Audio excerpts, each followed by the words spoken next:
पाठ 11 good morning. पाठ 11 हमारी भी सुनो।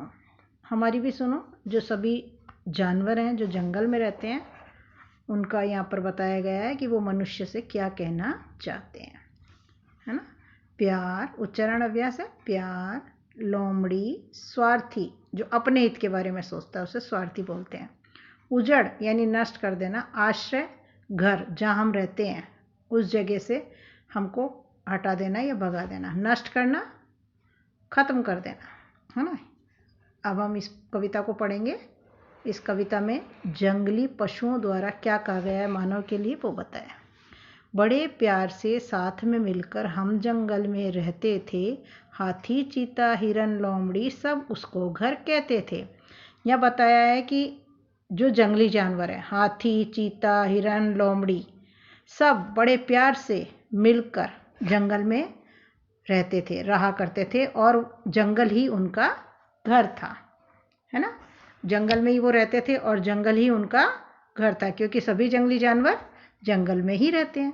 पर मानव की नज़र स्वार्थी, नज़र दृष्टि जंगल तक भी पहुंच गई। हरी भरी हम सबकी दुनिया पल भर में ही उजड़ गई। पर जो इंसान को यहाँ पर स्वार्थी बताया गया यानी केवल अपने हित के बारे में सोचना और पर्यावरण के अन्य प्राणियों को नुकसान पहुंचाने वाला इंसान को ही बताया गया यानी मनुष्य को ही बताया गया है। जो मनुष्य है वो बहुत स्वार्थी है, अपने हित के लिए वे जंगल तक, पर मानव की नज़र स्वार्थी, जो स्वार्थी इंसान है उसकी दृष्टि जंगल तक भी पहुंच गई। हरी भरी हम सबकी दुनिया पल भर में ही उजड़ गई। जो हरी भरी दुनिया थी, हरे भरे पेड़ थे, उसको मानव ने, इंसान ने पल भर में ही काट कर उस जंगलों को उजाड़ दिया यानी खत्म कर दिया। उजाड़ दिया मतलब खत्म कर दिया, नष्ट कर दिया। हरे भरे जंगल उजाड़ कर अपने भवन बना डाले। हरे भरे जंगलों को खत्म करके यानी पेड़ों को काट दिया और अपने भवन, अपने मकान, अपना घर बना लिया। और जो पेड़ पौधे जो काटे थे उनकी लकड़ी से अपने लिए सुंदर भवन बना लिया और पेड़ काटकर जो पर्यावरण के अन्य प्राणियों का जो घर होता है उसे उन्होंने उजाड़ दिया। देखो पेड़ों पर बहुत सारे पक्षी अपना घोंसला बनाकर रहते हैं। इनके फूल पत्तियां खाकर जंगली जानवर जिंदा रहते हैं, है ना। वहां पर उसने क्या करा, अपना घर बना लिया। जोते अपने खेत वहीं पर सब साधन सुलभ करा डाले। उन जंगलों को नष्ट करके और उन पशुओं का आश्रय छीन कर, उनका घर छीन कर उन्होंने अपने वहां पर खेत बना लिए और सब साधन सुलभ करा डाले। जो भी साधन उनको चाहिए था वो उन्होंने वहां पर उपलब्ध कर लिया। सुलभ मतलब उपलब्ध कर लिया। जैसे खेतों को जोत कर उसके अंदर अपना अनाज उगाना, सब्जियां उगाना, फसल उगाना, ये सब मनुष्य ने जंगली जानवरों का आश्रय छीनकर यानी उनका घर छीनकर ये सब चीजें बना ली। आश्रय छीन हमारा मानव हमको ही आज डराता है। जो कवि हैं वो कह रहे हैं, इस कविता के जो कवि ऋषि शर्मा हैं उन्होंने बताया है कि जानवर कह रहे हैं आश्रय छीन हमारा मानव, मानव ने हमारा ही घर हमसे छीन लिया। आश्रय रहने का स्थान, जहाँ जंगली जानवर रहते हैं या जहाँ हम रहते हैं वो हमारा आश्रय और जहाँ जंगली जानवर रहते हैं वहाँ उनका आश्रय है। हमको ही आज डराता है यानी हमारा ही घर इंसान ने हमसे छीन लिया और आज हम ही को डरा रहा है। कहता हम खेतों में घुसते हम पर इल्जाम लगाता है।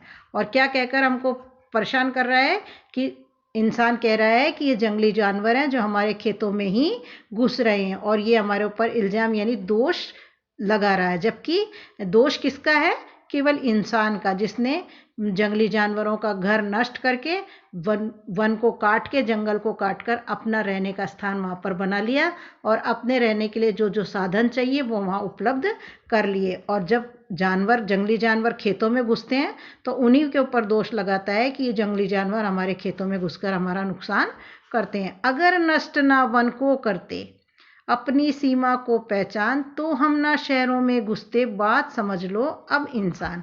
जो कवि कह रहा है कि जानवर जो हैं वो कह रहे हैं अगर आप पेड़ों को, अगर नष्ट ना वन को करते, अगर आप वनों को नष्ट नहीं करते, जंगल को नष्ट नहीं करते, खत्म नहीं कर देते, वन जंगल के पेड़ पौधे नहीं काट देते, नहीं काटते, अपनी सीमा और अपनी सीमा को पहचानते कि हमारी सीमा जंगल में नहीं है।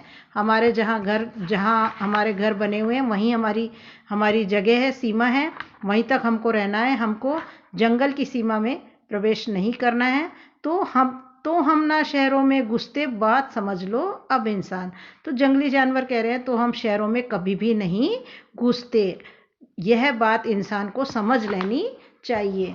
कभी कह रहे हैं कि जो धरतीवासी हैं, जिन्होंने जंगली जानवरों का आश्रय छीन लिया है, उन्होंने जंगली जानवरों का आश्रय छीनने वाला बताया इंसान को, और बताया कि केवल इस धरती पर केवल ईश्वर ने हमें ही रहने का हक नहीं दिया है, सभी धरती पर सभी प्राणियों का समान रूप से रहने का हक है। लेकिन मानव अपनी ताकत का इस्तेमाल करके और अपनी जो आबादी बढ़ती जा रही है उसका समस्या का हल पाने के लिए जंगली जानवरों के हक पर कब्जा कर रहा है, जो कि गलत है।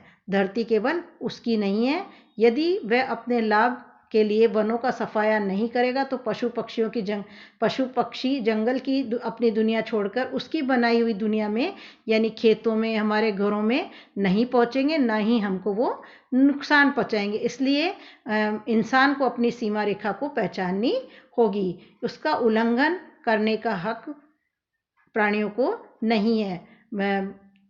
कवि कह रहा है कि सभी प्राणियों को सुखपूर्वक रहने दें और इंसान भी सुखपूर्वक अपना जीवन व्यतीत करे, और जंगलों को ना काटे। जंगल में जो पेड़ पौधे हैं उन्हें ना काटे, उन्हें नष्ट ना करे, ताकि पशु पक्षियों का घर खराब ना हो।